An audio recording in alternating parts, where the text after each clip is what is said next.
The league's best record over that time, and just 2 nights ago, Luka went for a triple-dub in his first game against his former team, the Mavericks, in a win. Meanwhile, the Timberwolves coming off a monster comeback overtime win Monday night at the Thunder. They trailed by 22 through 3, but had a huge fourth quarter to force overtime. Minnesota's taken 2 of 3 from the Lakers entering tonight's matchup. NBA reporter McMenamin covers the Lakers, joins us now from L.A. It's only been a handful of games, but what's the biggest takeaway so far with Luka, LeBron, and these new-look Lakers? Kevin, you got to give a lot of credit to Coach J.J. Redick for being able to find a defensive identity with this group as they're still trying to get things integrated on offense with Luka Doncic. Luka's only shooting 38% from the field since becoming a Laker, 25% from 3. But the Lakers' defense, meanwhile, has jumped up to number 13 overall in the NBA. After the game the other night against Dallas, J.J. Redick said, this is not an exaggeration. LeBron James is playing at an all-NBA defensive level right now in year 22 at age 40.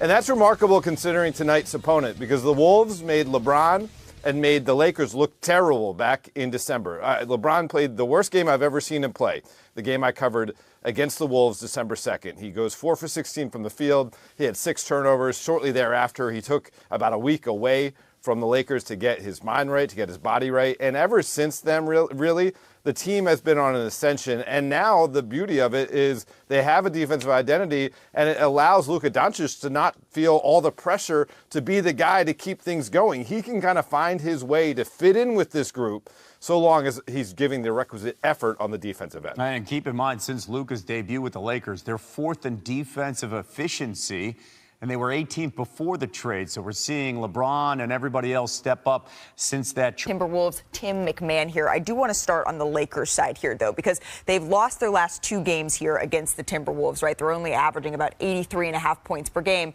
But that was before they got this guy that you know very well, Luka Doncic. Dave, what's the sense around the Lakers heading into this one?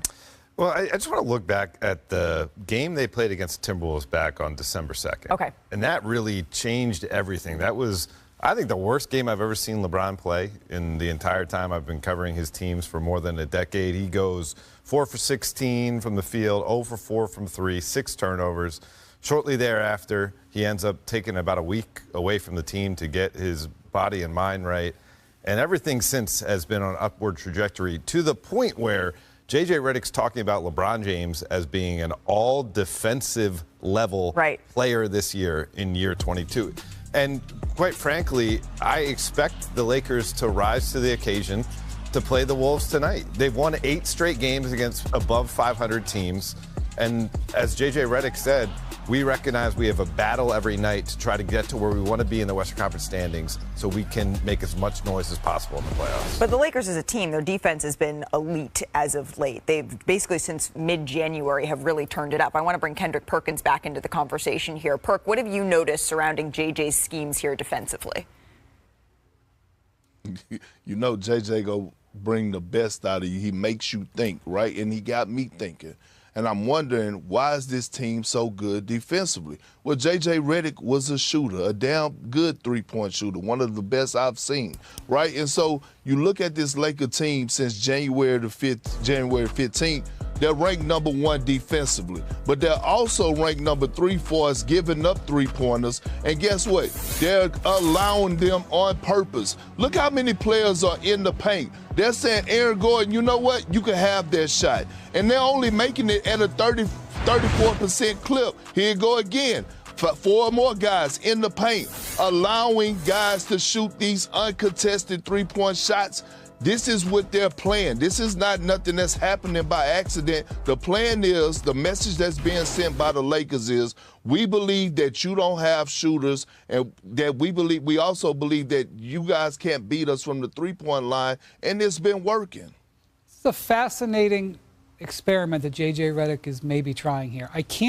I would argue that what's going on with the Lakers defense is one of the most important things to watch the rest of the regular season, because if they can keep this up, and what Perk is describing there is both smoke and mirrors and analytics, if that makes sense, because you're really rolling the dice, allowing open shots like that, but maybe JJ's identified something that there's too many guys who will take an open 3 when they shouldn't. And if it works, it totally changes the paradigm for the Lakers. I can't believe that they're able to defend this way, but they've been able to do it for so long at such a high level that I can't ignore it. And so what I really want to see in the upcoming few weeks here is when the coaches on the other side start to scheme against this.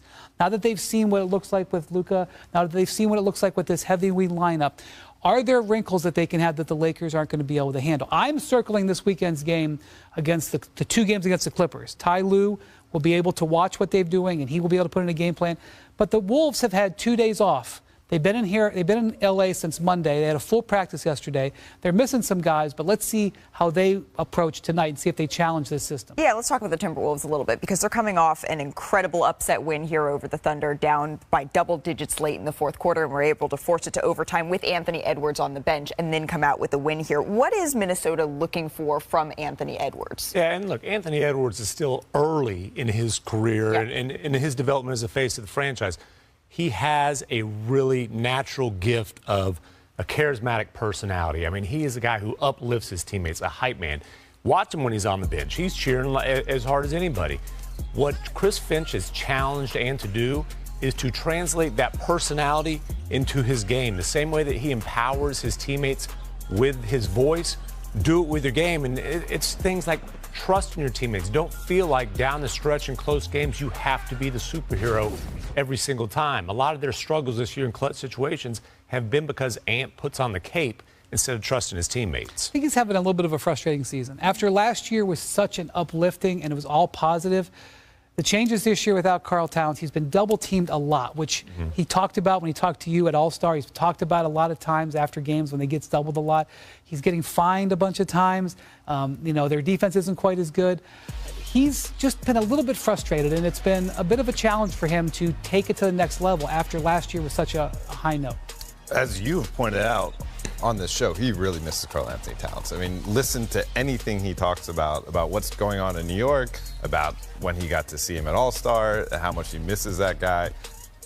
I think sometimes you don't realize what you have till it's gone. And not that they were like the perfect matchup or perfect tandem when they were together, but obviously, now that he doesn't have the automatic 25 and 10 every night, it makes the math a lot different for him. He's one of the brightest stars in the league, not to mention one of the brightest stars in the Western Conference. The Lakers, they sort of know that this, at any given moment, Anthony Edwards, he loves to put on a show, particularly in Crypto.com Arena. What are their plans for Ant tonight?